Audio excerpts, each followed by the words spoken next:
உங்ககிட்ட ஒரு கேள்வி கேட்கணும். நாளைக்கு உங்களுக்கு ஒரு முக்கியமான எக்ஸாம் இருக்கலாம். ம் இல்லனா ஆபீஸ்ல உங்க கரியரையே மாத்தக்கூடிய ஒரு பெரிய பிரசன்டேஷன் கூட இருக்கலாம். ஆனா உங்க மனசு முழுக்க வேற ஏதோ ஒரு விஷயத்துல, அதாவது ஒரு ஆழ்ந்த ஆன்மீக தேடல்லயோ இல்ல உங்க வாழ்க்கையோட வேற ஒரு பெரிய லட்சியத்திலயோ முழுசா முழுகி இருக்குன்னு வச்சுக்கோங்க. ஆமா, இது நிறைய பேருக்கு நடக்கிறது தான். இந்த ரெண்டுக்கும் நடுவுல, அதாவது அன்றாட உலகியல் கடமைகளுக்கும் உங்களோட ஆழ்ந்த உள் நோக்கங்களுக்கும் நடுவுல சிக்கிக்கிட்டு தவிக்கிற அந்த முரண்பாட்டை நீங்க எப்போதாவது உணர்ந்திருக்கீங்களா? ரெண்டையும் எப்படி ஒன்னா ஹேண்டில் பண்றதுங்கிற குழப்பம் நிச்சயம் வந்திருக்கும் இல்லையா? கண்டிப்பா, இது ரொம்ப பிராக்டிக்கலான ஒரு நிஜமான போராட்டம். பாத்தீங்கன்னா, ஒரு பக்கம் நாளைக்கு நாம கட்ட வேண்டிய வாடகை இல்லனா சப்மிட் பண்ண வேண்டிய அசைன்மெண்ட் நம்மள துரத்தும். ஆமா. இன்னொரு பக்கம் இந்த வாழ்க்கையோட உண்மையான அர்த்தம் என்ன, பிரபஞ்சத்தோட ரகசியம் என்னன்னு தேடுற நம்ம மனசு நம்மள வேற ஒரு திசையில இழுக்கும். இந்த ரெண்டு குதிரை மேலேயும் ஒரே நேரத்துல சவாரி பண்றது அத்தனை சுலபமான விஷயம் கிடையாது. அந்த சவாரிய பத்தி தான் நாம இன்னைக்கு இந்த விரிவான உரையாடல்ல பேச போறோம். இன்னைக்கு நாம எடுத்துக்கிட்ட புத்தகம் உலக புகழ் பெற்ற யோகியின் சுயசரிதம். வாவ், பரமஹம்ச யோகானந்தர் எழுதுனது. எக்ஸாக்ட்லி. அப்போதைய முகுந்தன் எழுதின இந்த புத்தகத்தோட 23வது அத்தியாயத்தை தான் இன்னைக்கு நாம ரொம்ப ஆழமா அலச போறோம். அதோட தலைப்பே நான் பல்கலைக்கழக பட்டம் பெறுகிறேன் அப்படிங்கிறது தான். இது ரொம்ப சுவாரஸ்யமான சாப்டர் ஆச்சே. ஆமாங்க. எந்த விதமான முறையான படிப்பும் இல்லாம தன்னோட முழு நேரத்தையும் தன் குருவோட சேவையிலேயே கழிச்ச முகுந்தன் எப்படி கல்கத்தா பல்கலைக்கழகத்துல அந்த ஏபி பட்டப்படிப்பை முடிச்சாருங்கிறது தான் கதை. இது வெறும் அதிர்ஷ்டமா இல்ல ஒரு அதீத இறை நம்பிக்கையோட வெளிப்பாடா அப்படிங்கறத நாம புரிஞ்சுக்க போறோம். இந்த குறிப்பிட்ட அத்தியாயம் மிக முக்கியமானது. ஏன்னா முகுந்தன் ஒரு சாதாரண காலேஜ் ஸ்டூடெண்ட் கிடையாது. அவரு தன்னோட பெரும்பாலான நேரத்தை தன் குருவான ஸ்ரீ யுக்தேஸ்வர் ஆசிரமத்துல தான் கழிச்சிட்டு இருந்தாரு. காலேஜ் பக்கமே அவர் தலை வச்சு படுத்ததே இல்லைன்னு சொல்ற அளவுக்கு உலகியல் கல்வியின் மேல அவருக்கு ஒரு விதமான பற்றின்மை இருந்துச்சு. அந்த பற்றின்மை தான் அவரை ஒரு பெரிய சிக்கல்லையே கொண்டு போய் விடுது. செராம்பூர் காலேஜ்ல தத்துவ பேராசிரியர் டி.சி. கோஷால்னு ஒருத்தர் இருந்தாரு. அவர் முகுந்தனை பார்த்து கடுமையா வார்னிங் கொடுக்கறாரு. ஓ, அவர் என்ன சொன்னாரு? அதாவது, நீ பாடங்களை ஒழுங்கா படிக்கிறதில்ல, ஒழுக்காம ஏதோ உன்னோட உள்ளுணர்வை நம்பி பாஸ் பண்ண நினைக்கிற, இப்படியே போனா நான் உன்னை ஃபைனல் எக்ஸாம்ல பாஸ் பண்ண விட போறதில்ல அப்படின்னு ரொம்ப ஓப்பனாவே மிரட்டுறாரு. ஆனா பாத்தீங்கன்னா ப்ரொஃபசர் கோஷால் தரப்புல இருந்து யோசிச்சா அந்த வார்னிங் முற்றிலும் நியாயமானதுதான். எப்படி சொல்றீங்க? உலகியல் கல்வியை பொறுத்தவரைக்கும் நீங்க கிளாஸ்க்கு வரல, புக் எடுத்து படிக்கல அப்படின்னா பாஸ் பண்ண முடியாதுங்கிறது தானே எழுதப்படாத சட்டம். ஆமா, அதுவும் கரெக்ட் தான். அது மட்டும் இல்லாம கல்கத்தா யூனிவர்சிட்டியோட ரூல்ஸ் படி பிலாசபி கிளாஸோட இந்த கடைசி எழுத்து தேர்வுல முகுந்தன் ஃபெயில் ஆயிட்டாருன்னா அவரால் ஃபைனல் எக்ஸாம்ஸையே எழுத முடியாது. திரும்பவும் அடுத்த வருஷம் எல்லா பேப்பரையும் முதல்ல இருந்து எழுதணும். ஐயையோ, முகுந்தனுக்கும் இந்த விஷயம் தெரிஞ்சிருக்கு. ப்ரொஃபசர் கோஷால் கண்டிப்பா தனக்கு ஃபெயில் மார்க் தான் போடுவாருன்னு அவர் உணர்ந்தாரு. அதனால ஃபைனல் எக்ஸாம்க்கு முந்தைய அந்த தேர்வுல தன்னோட ஆன்சர் ஷீட்ல அவர் பேரையோ இல்ல வேற எந்த அடையாளத்தையும் எழுதல. ஓ, பேரை எழுதலையா? அப்புறம் எப்படி கண்டுபிடிப்பாங்க? தன்னோட ரிஜிஸ்டர் நம்பரை, அதாவது அந்த ரோல் நம்பரை மட்டும்தான் குறிப்பிடுறாரு. பேப்பர் திருத்தப்படும் போது தன்னோட பேரு ஒரு ரெட் பிளாக் மாதிரி ப்ரொஃபசருக்கு எச்சரிக்கை கொடுத்துடக்கூடாதுங்கிறதுக்காக ரொம்ப தந்திரமா அப்படி செய்யறாரு. ரொம்ப புத்திசாலித்தனமா யோசிச்சிருக்கிறாரு. அதுக்கப்புறம் அவர் நேரா தன்னோட கிளாஸ்மேட் ஒருத்தனை சாட்சியா கூட்டிக்கிட்டு ப்ரொஃபசர் கிட்ட போறாரு. என் பேப்பரை நானே தேடி கண்டுபிடிக்கட்டுமா அப்படின்னு கேட்டு நிறைய மார்க் வாங்கியிருந்த அந்த ஆன்சர் ஷீட்டை அவரே எடுத்து காட்டுறாரு. ப்ரொஃபசருக்கு செம ஷாக்கா இருக்கும்ல. கண்டிப்பா. அவர் அதிர்ச்சியாகி, இது வெறும் குருட்டு அதிர்ஷ்டம் தான், எப்படி நீ ஃபைனல் எக்ஸாம்ல பாஸ் பண்ண போறதில்ல அப்படின்னு கத்துறார். ஒரு நிமிஷம், இத கேட்கும்போது எனக்குள்ள ஒரு சின்ன நெருடல் வருது. என்னது அது? இப்போ ஒரு ஸ்டூடெண்ட் சரியா கிளாஸுக்கும் போகாம டீச்சரோட முன்முடிவுகளை தவிர்க்கிறதுக்காக இப்படி அடையாளத்தை மறைச்சு தந்திரமா வெற்றி பெறது, இது ஒருவித அகங்காரமா உங்களுக்கு தோணலையா? நீங்க கேக்குறது புரியுது. அதாவது ஆசிரியரை ஏமாத்துற மாதிரி தானே இது இருக்கு. இப்போ இருக்கிற ஸ்டூடெண்ட்ஸ் யூஸ் பண்ற சில குறுக்கு வழிகள் மாதிரி எனக்கு தோணுது.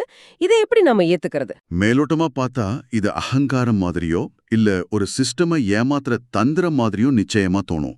ஆனா நாம முகுந்தனோட மனநிலைய கொஞ்சம் ஆழமா புரிஞ்சுக்கணும். அதாவது அவர் வேணும்னே அப்படி பண்ணலன்னு சொல்றீங்களா? ஆமா, அவர் இத ஈகோனால பண்ணல. உலகியல் கல்வியின் மேல அவருக்கு இருந்த ஒரு அலட்சியம் மட்டும்தான் இதுக்கு காரணம். அந்த அலட்சியத்துக்கு பின்னாடி இருந்தது தன் குரு ஸ்ரீ யுக்தேஸ்வர் மேல அவர் வச்சிருந்த முழுமையான சரணாகதி. அவரோட கிளாஸ்மேட்ஸ் கூட அவரை பைத்தியக்கார துறவி அப்படின்னு தான் கிண்டல் பண்ணுவாங்களாம். அந்த பேருக்கு அவர் பொருத்தமானவர் தான் தோணுது. ஏன்னா அவரோட டெய்லி ருட்டீன் அப்படி. தினமும் காலையில 9:30 மணிக்கு சைக்கிள்ல கிளம்பி ஆசிரமத்துக்கு போயிருவாரு. ஆமா. குருதேவரோட மதிய சாப்பாட்டுல கலந்துகிட்டு மணிக்கணக்கா குருவோட ஸ்பீச்ச கேட்பாரு. பாதி ராத்திரி 11 மணிக்கு தான் ஹாஸ்டலுக்கே திரும்புவாரு. இப்படிப்பட்ட ஒருத்தருக்கு உலகியல் ரீதியான பொறுப்பையோ இல்ல படிப்பின் மேல ஆர்வத்தையோ எதிர்பார்க்கறதே தப்புதானே? எக்ஸாக்ட்லி. பிரபஞ்ச உண்மைகளை கத்துக்கணுங்க தாகத்துக்கு முன்னாடி அவருக்கு இந்த காலேஜ் சிலபஸ் எல்லாம் ரொம்ப சாதாரணமா போரிங்கா தெரிஞ்சது. ஆனா இங்க தான் ஒரு மிகப்பெரிய ட்விஸ்ட் நடக்குது. என்னது?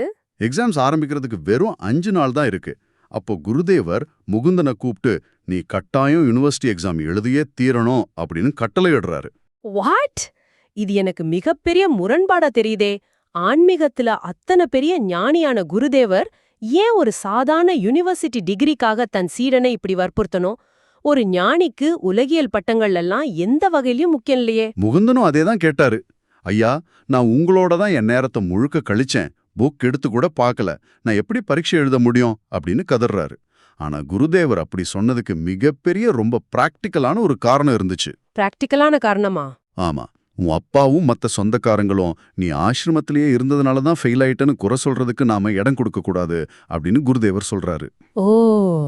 அதாவது ஆன்மீக பாதைங்கிறது உலகியல் பொறுப்புகளை தட்டி கழிக்கிறதுக்கான இல்ல பொறுப்பில்லாம திரியறதுக்கான ஒரு சாக்கு போக்கா எப்பவுமே மாறிடக்கூடாது அப்படிங்கறதுல ஸ்ரீ யுக்தேஸ்வர் ரொம்ப ரொம்ப தெளிவா இருந்தாரு. வாவ், ரொம்ப ஆழமான சிந்தனை. முகுந்தன் அழுதுகிட்டே இருக்கும்போது குருதேவர் பைபிள்ல இருந்து ஒரு அற்புதமான மேற்கோளை சொல்றாரு. முதலாவது தேவனுடைய ராஜ்யத்தையும் அவருடைய நீதியையும் தேடுங்கள், அப்பொழுது இவைகளெல்லாம் உங்களுக்கு கூட கொடுக்கப்படும். இது மத்தேயு 6:33 வருது. ஆமா, ரொம்ப பிரபலமான வசனம். இத கேட்கறதுக்கு ரொம்ப நல்லா இருக்கு. ஆனா பிராக்டிக்கல் லைஃப்ல இதுக்கான உண்மையான அர்த்தம் என்னன்னு நினைக்கிறீங்க? இது ஏதோ மந்திரச் சொல்லோ இல்ல ஒரு மேஜிக்கோ கிடையாது. இது முற்றிலும் நம்மளோட மனக்குவிப்பு, அதாவது நம்மளோட ஃபோக்கஸ் சம்பந்தப்பட்ட விஷயம். கடவுளை அடையறதுல முகுந்தனுக்கு இருந்த அந்த தகிக்கும் ஆர்வத்தை குரு அங்கீகரிக்கிறாரு. நீங்க உங்களோட உயர்ந்த நோக்கத்தின் மேல, அந்த பிரபஞ்ச சத்தியத்தின் மேல முழுமையா நிலைத்திருக்கும் போது உங்களோட புறவுலக தேவைகளுக்கான வழிகளை பிரபஞ்சமே திறந்து விடும் அப்படிங்கிற மாபெரும் உளவியல் உண்மையை தான் குரு இங்க சுட்டி காட்டுறாரு. சரி, பிரபஞ்ச வழிகளை திறந்து விடும்னே வச்சுப்போம். எனக்கு இங்க ஒரு லாஜிக்கலான கேள்வி வருது. சொல்லுங்க. குருதேவருக்கு அவ்வளவு அமானுஷ சக்தி இருக்குன்னா அவர் ஏன் டைரக்டா முகுந்தனை ஒரு அற்புதத்தின் மூலமா ஒரு மேஜிக் பண்ணி பாஸ் பண்ண வச்சிருக்க கூடாது? ஏன் ரமேஷ் சந்திர தத் அப்படிங்கிற முகுந்தனோட கிளாஸ்மேட்டை போய் பாருன்னு சொல்லணும்? இது ரொம்ப முக்கியமான கேள்வி.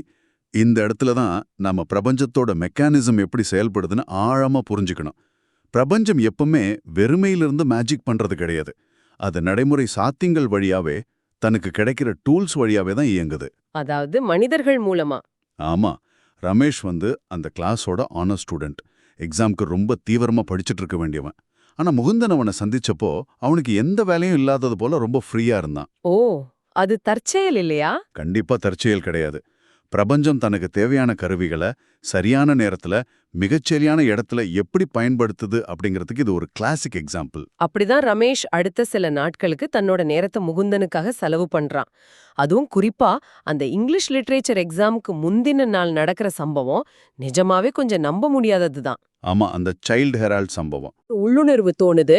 சைல்டு ஹெரால்டு பயணம் செஞ்ச வழிய பத்தின கேள்விகள் வரலாம் அப்படின்னு கணிச்சு ஒரு மேப் புக்கை வச்சு முகுந்தனுக்கு சொல்லி கொடுக்கறான். ஆனா மத்த ஸ்டூடெண்ட்ஸ் எல்லாம் இதை வேடிக்கை பார்த்துட்டு ரமேஷ் உனக்கு தப்பா சொல்லி கொடுக்கறான், வழக்கம் போல ஆத்தர்ஸோட வாழ்க்கையை பத்தி தான் கேள்விகள் வரும் அப்படின்னு முகுந்தனை ரொம்ப குழப்பறாங்க. ஆனா எக்ஸாம் ஹால்ல முகுந்தன் கொஸ்டின் பேப்பரை பார்த்ததும் அவனுக்கு ஆனந்த கண்ணீரே வந்துருது. ஏன்னா ரமேஷ் என்ன சொன்னானோ அதே கேள்விகள் தான் அங்க இருந்துச்சு. ஆத்தர்ஸோட வாழ்க்கையை பத்தின கேள்விகளே அந்த வருஷம் வரல. வாவ். அந்த வாரம் முழுக்க ரமேஷ் என்னென்ன கேள்விகளை முகுந்தனுக்கு சொல்லி கொடுத்தானோ அதை அப்படியே எக்ஸாம்ல வந்துச்சு. இதை கேள்விப்பட்ட மத்த ஸ்டூடெண்ட்ஸ் எல்லாம் அந்த பைத்தியக்கார துறவி எப்படியோ பாஸ் பண்ண போறான்னு ரொம்ப ஆச்சரியப்படுறாங்க. ஆனா அங்கதான் முகுந்தன் ஒரு மிகப்பெரிய, எப்படி சொல்றது, ஒரு முட்டாள்தனமான தப்ப பண்றாரு. நான் அந்த புக்கை படிச்சப்போ அட கடவுளேன்னு தலையில அடிச்சுக்கிட்டேன். ஆமா. இங்கிலீஷ் லிட்ரேச்சர் எக்ஸாம்ல சில கேள்விகள் 2 செக்ஷனா கொடுக்கப்பட்டிருந்துச்சு. முகுந்தன் அதை தப்பா புரிஞ்சுக்கிட்டு மொத செக்ஷன்லயே 2 கேள்விகளுக்கும் ஆன்சர் பண்ணிட்டு 2வது செக்ஷனை மொத்தமா விட்டுட்டாரு. ஐயையோ, இதனால அவர் எழுதினதுக்கு கிடைக்கக்கூடிய மேக்ஸிமம் மார்க்கே 33 தான் அப்படின்னு ஆயிடுச்சு. ஆனா பாஸ் பண்றதுக்கு 36 மார்க் வேணும். அதாவது அவர் உறுதியா ஃபெயில் ஆக போறாருன்னு அர்த்தம். முகுந்தன் பதறிப்போய் ரொம்ப வேதனையோட குருதேவர்கிட்ட ஓடி போறாரு. ஐயா, நான் மன்னிக்க முடியாத தப்ப பண்ணிட்டேன், நான் உங்க ஆசீர்வாதத்துக்கு தகுதியே இல்லாதவன் அப்படின்னு கதறாரு. அப்போ குருதேவர் சொல்ற அந்த பதில் அது உண்மையிலே ஒரு சிலிர்ப்பான தருணம். என்ன சொன்னாரு? முகுந்தன் எந்த விதமான பதட்டமும் இல்லாம நீல ஆகாயத்தை காட்டி சொல்றாரு, நீ பட்டம் பெறதுல தவறுவதை விட சூரியனும் சந்திரனும் இடம் மாறதுக்கு சாத்தியக்கூறு அதிகமா இருக்கு அப்படின்னு. மை காட், எவ்ளோ பெரிய ஸ்டேட்மெண்ட் இது! ஆமா, இது சாதாரண வார்த்தைகள் கிடையாது. இது அந்த மாபெரும் பிரபஞ்ச ஒழுங்கின் மேல அவருக்கு இருந்த ஒரு அசைக்க முடியாத நிச்சயத்தன்மை. அந்த நிச்சயத்தன்மைக்கு ஏத்த மாதிரியே அன்னைக்கு மத்தியாமே ஒரு நம்ப முடியாத நியூஸ் வருது. அந்த வருஷம் இங்கிலீஷ் லிட்ரேச்சர்ல பாஸ் பண்றதுக்கான மினிமம் மார்க்க கல்கத்தா யூனிவர்சிட்டி முதன்முறையா 33 குறைச்சிருக்காங்க. வாவ்! முகுந்தனுக்கு ஆனந்தம் தாங்கல. ஆனா இத பத்தி நாம கொஞ்சம் லாஜிக்கலா சிந்திக்கணும். இதை எப்படி பாக்குறது? ஒரு ஸ்டூடெண்ட்டுக்காக யூனிவர்சிட்டி தன்னோட ரூல்ஸ மாத்துனத நாம ஒரு அற்புதம்னு சொல்லலாமா, இல்ல மேஜிக்னு சொல்லலாமா? இத ஒரு பரந்த சைக்கலாஜிக்கல் ஆங்கிள்ல பார்த்தா இது மந்திர வித்தையோ இல்ல இயற்கையோட விதிகளை மீறின அற்புதமோ கிடையாது. பிரபல உளவியலாளர் கார்ல் யங் இதையே சிங்க்ரோனிசிட்டி, அதாவது அர்த்தமுள்ள ஒத்திசைவு அப்படின்னு ரொம்ப அழகா விளக்குறாரு. சிங்க்ரோனிசிட்டி, அதாவது எந்த சம்பந்தமும் இல்லாத ரெண்டு நிகழ்வுகள் ஒன்னா நடக்கிறதா? எக்ஸாக்ட்லி. உங்க உள்ளத்துல நடக்கிற ஒரு விஷயமும் வெளியில நடக்கிற ஒரு நிகழ்வும் நேரடியா எந்த தொடர்பும் இல்லாம இருக்கலாம். ஆனா உங்களோட உள்நோக்கம் ஒரு உயர்ந்த சத்தியத்தின் மேல முழுமையா லயித்திருக்கும் போது புறச்சூழ்நிலைகள் உங்களுக்கு சாதகமா தானாவே ஒத்தி சேர்ந்து கொள்ளும். முகுந்தனோட ஆழ்மனமும் குருவோட சங்கல்பமும் அத்தனை தூய்மையா இருந்ததுனால வெளிப்புற உலகமும் அதுக்கேத்த மாதிரி தன்னை மாத்திக்கிச்சு. ரொம்ப ஆழமான பாயிண்ட் இது. இந்த சிங்க்ரோனிசிட்டி அடுத்ததா நடந்த பெங்காலி எக்ஸாம்லயும் மிகச்சரியா நடக்கிறத நாம பார்க்கலாம். எக்ஸாம் ஹாலுக்கு போற வழியில ரமேஷ் முகுந்தனை கூவி அழைக்கிறான். கூட வந்த நண்பன், டைமாச்சு, எக்ஸாம்க்கு லேட் ஆகுது போலாம் அப்படின்னு சொல்றான். ஆமா, முகுந்தன் நிக்காம ரமேஷ் கிட்ட ஓடுறாரு. ஆமா, அங்க ரமேஷ் 19ஆம் நூற்றாண்டுல வாழ்ந்த பெங்காலி வள்ளலான வித்யாசாகர் அப்படிங்கிறவரோட வாழ்க்கையில இருந்து 2 கதைகளை ரொம்ப ஷார்ட்டா சொல்றான். அது ஏன்னா இந்த வருஷம் ப்ரொஃபசர்ஸ் ஸ்டூடெண்ட்ஸை ரொம்ப கஷ்டப்படுத்த திட்டமிட்டு இருக்காங்க அப்படின்னு ரமேஷுக்கு உள்ளுணர்வுல தோணிருக்கு. அதனால அவன் அப்படி செய்யறான். எக்ஸாம் ஹால்ல முகுந்தன் கொஸ்டின் பேப்பரை பார்த்தா கேள்வியே வித்யாசாகரின் தர்ம சிந்தனையை பற்றி 2 உதாரணங்கள் தருக அப்படிங்கிறது தான். முகுந்தன் மனசுக்குள்ள ரகசியமா ரமேஷுக்கும் இறைவனுக்கும் நன்றி சொல்றாரு. வேற லெவல். ஆனா அடுத்த கேள்விதான் இந்த ஒட்டு மொத்த சாப்டர்லயுமே என்ன ரொம்ப கவர்ந்த இடம். உன்னை மிகவும் ஊக்கப்படுத்திய மனிதரின் வாழ்க்கைய பத்தி வங்காள மொழியில ஒரு கட்டுரை எழுது அப்படிங்கிறது தான் அந்த கேள்வி. இங்க முகுந்தன் அத ஒரு பரீட்சையாவே பார்க்கல. உண்மைதான். அவர் தன்னோட குருவை பத்தி, தான் ஆசிரமத்துல அனுபவிச்ச அந்த ஆன்மீக பேரானந்தத்தை பத்தி பக்கம் பக்கமா தன் உணர்வுகளை கொட்டி எழுதுறாரு. நான் உங்க உபதேசங்களை தான் விடைத்தாள்கள்ல நிரப்புவேன் அப்படின்னு அவர் முன்னாடி குரு கிட்ட சொன்ன வார்த்தைகள் அப்படியே நிஜமாகுது. அது ஒரு எக்ஸாம் மாதிரி இல்ல, ஒரு மாபெரும் பக்தி சமர்ப்பண மாதிரி மாறிடுச்சு. இதுல முடிவுகள் எப்படி வந்துச்சுங்கிறது தான் மிகப்பெரிய முரண்நகை. ஆமா, முகுந்தன் எந்த பிலாசபி கிளாஸ மொத்தமா புறக்கணிச்சு தண்டனை வாங்க இருந்தாரோ அதுல அவர் மத்த எல்லா சப்ஜெக்ட்ஸை விடவும் அதிக மார்க் வாங்கியிருந்தாரு. அதுதான் ஹைலைட். மத்த சப்ஜெக்ட்ஸ்ல பாஸ் மார்க் வாங்கியிருந்தாரு. அவருக்கு ஹெல்ப் பண்ண ரமேஷ் ஆனர்ஸ் ஸ்டூடெண்டா ரொம்ப அதிக மார்க் எடுத்து பாஸ் பண்றான். முகுந்தனோட அப்பாவுக்கு ரொம்ப ரொம்ப சந்தோஷம். நீ பாஸ் பண்ணுவேன்னு நான் கொஞ்சம் கூட நினைக்கவே இல்ல அப்படின்னு அவர் ஆச்சரியப்படுறாரு. 1915 ஜூன் மாசம் முகுந்தன் டிகிரி வாங்கினதும் நேரா தன் குருதேவரோட கால்ல விழுந்து வணங்குறாரு. அப்போ ஸ்ரீ யுக்தேஸ்வர் ஒரு ஜோக் சொல்றாரு. சூரியனையும் சந்திரனையும் இடம் மாற்றி அமைக்கிறத விட ஒன்னு கிராஜுவேட் ஆக்குறது இறைவனுக்கு கொஞ்சம் சௌகரியமா இருந்திருக்கணும் அப்படின்னு கிண்டலா சொல்றாரு. இது ரொம்ப கியூட்டான ஒரு தருணம். ஆனா இந்த புத்தகத்தோட ஃபுட் நோட்ஸ்ல கொடுக்கப்பட்டிருக்க அந்த ஆழமான தத்துவ பின்னணியை நம்ம கண்டிப்பா அலசியாகணும். பதஞ்சலி யோக சூத்திரம் பற்றி அங்க ஒரு மிக முக்கியமான விவாதம் வருது. அதை எப்படி புரிஞ்சுக்கிறது? ஆமா, அதுல சாப்டர் 3 24வது சூத்திரத்தை பத்தி சொல்லிருக்காங்க. பதஞ்சலி யோக சூத்திரத்தோட அந்த பகுதி விபூதி அல்லது யோக சக்தியை பத்தி பேசுது. நிறைய பேர் யோக சக்தி அப்படின்னாலே காத்துல மதக்கிறதோ இல்ல மேஜிக் பண்றதோன்னு நினைச்சிட்டு இருக்காங்க. அது தப்பா? ஆமா, அந்த சூத்திரம் இத சர்வபூத தயையினால் ஏற்படும் வல்லமை அப்படின்னு குறிப்பிடுது. அதாவது எல்லா உயிர்கள் மேலேயும் இந்த முழு பிரபஞ்சத்தின் மேலேயும் ஒரு மனிதன் காட்டுற எல்லையற்ற அன்பினால், அதை மைத்திரின்னு சொல்வாங்க, அந்த அன்பினால் ஏற்படுற ஆழமான பிணைப்பு. அந்த பிணைப்பு வரும்போது அந்த யோகியோட எண்ணமும் பிரபஞ்சத்தோட எண்ணமும் ஒன்னா செயல்பட தொடங்குது. இத கேட்கும்போது எனக்குள்ள ஒரு பெரிய கேள்வி வருது. எமர்சன் சொன்ன மாதிரி எல்லா மகான்களும் இந்த சூக்ஷ்ம விதிகளை புரிஞ்சு வச்சிருக்காங்க அப்படின்னா, ஏன் எல்லா மகான்களும் அற்புதங்களை செஞ்சு காட்டுறதில்ல? உலகத்துல எத்தனையோ நோய்கள், வறுமை, கஷ்டங்கள் இருக்கு இல்லையா? அவங்க நினைச்சா ஒரே நிமிஷத்துல மாத்திரலாமே, ஏன் செய்ய மாட்றாங்க? இது ரொம்ப பிரில்லியண்டான கேள்வி. இறையுணர்வு பெற்ற மகான்கள் ஒவ்வொருத்தனும் ரொம்ப தனித்துவமானவங்க. சிலர் இந்த மாதிரி விந்தைகளை செஞ்சு காட்டுவாங்க, சிலர் எந்த வெளிப்பாடும் இல்லாம ரொம்ப அமைதியா இருப்பாங்க. ஹம், இன்னும் சிலர் இப்போ ஜனக மகாராஜா மாதிரியோ இல்ல அவிலாவோட புனித தெரசா மாதிரியோ பெரிய பெரிய உலகியல் செயல்கள்ல நிர்வாக பொறுப்புகள்ல கூட ஈடுபடுவாங்க. ஆனா அவங்க என்ன செஞ்சாலும் அது ரீத்தா எனப்படும் பிரபஞ்ச ஒழுங்குடன், அந்த இயல்பான நேர்மையுடன் ஒன்றி இருக்கும். பிரபஞ்ச ஒழுங்கு. ஓகே. அற்புதங்கள் அப்படிங்கிறது தற்பெருமைக்காக செய்யப்படுறது கிடையாது. அது அந்த பிரபஞ்ச ஒழுங்கோட தேவைக்கு ஏத்த மாதிரி மட்டுமே வெளிப்படும். முகுந்தனோட வாழ்வில் நடந்தது அதுதான். அவரோட மனசு பிரபஞ்சத்தோட அதி உயர்ந்த சத்தியமான அந்த ரீதாவோட இணைந்திருந்ததுனால இயற்கையே அவருக்கு வளைஞ்சு கொடுத்துச்சு. ரொம்ப ரொம்ப ஆழமான விளக்கம். சரி, நாம இந்த உரையாடலோட இறுதி பகுதிக்கு வந்துட்டோம். இத கேட்டுட்டு இருக்கிற நீங்க இதுல இருந்து என்ன பாடத்தை எடுத்துக்கணும்? எக்ஸாமுக்கு படிக்காம வெறும் அதிர்ஷ்டத்தை நம்பிப்போங்க அப்படின்னு முகுந்தன் உங்களுக்கு சொல்ல வரல. கண்டிப்பா இல்ல. பொறுப்புகளை தட்டி கழிக்கிறதுக்கு ஆன்மீகத்தை பயன்படுத்துறதும் இதோட நோக்கம் கிடையாது. அப்போ உண்மையான மைய கருத்து என்னன்னு நினைக்கிறீங்க? ஒரு உலகியல் கடமைய அது எவ்வளவு சாதாரணமானதா இருந்தாலும் அதை நீங்க எந்த மனநிலையோட ஃபேஸ் பண்றீங்க அப்படிங்கிறது தான் இங்க முக்கியம். உங்களோட முழு கவனமும் அர்ப்பணிப்பும் ஒரு உயர்ந்த நோக்கத்தின் மேல உறுதியா லயித்து இருக்கும்போது, அந்த நோக்கத்துக்கு தடையா இருக்கிற சின்ன சின்ன உலகியல் தேவைகளை இந்த பிரபஞ்சமே தனக்குரிய வழிகள் மூலமா எப்படி பொறுப்படுத்த சரி செஞ்சு கொடுக்குது அப்படிங்கறத உணர்த்துறது தான் இதோட உண்மையான நோக்கம். சூப்பர். நாம ஆரம்பத்துல பேசின அந்த முரண்பாடு, அதாவது அன்றாட கடமைகளுக்கும் ஆழ்ம லட்சிய தேடலுக்கும் இடையான போராட்டம், அது உண்மையிலே ஒரு முரண்பாடே கிடையாது. அவை ரெண்டும் ஒன்னோடு ஒன்னு பின்னி பணைஞ்சதுதான். 100% உண்மை. இறுதியா உங்களுக்கு ஒரு ஆழ்ந்த கேள்வியை முன்வைக்க விரும்புறேன்.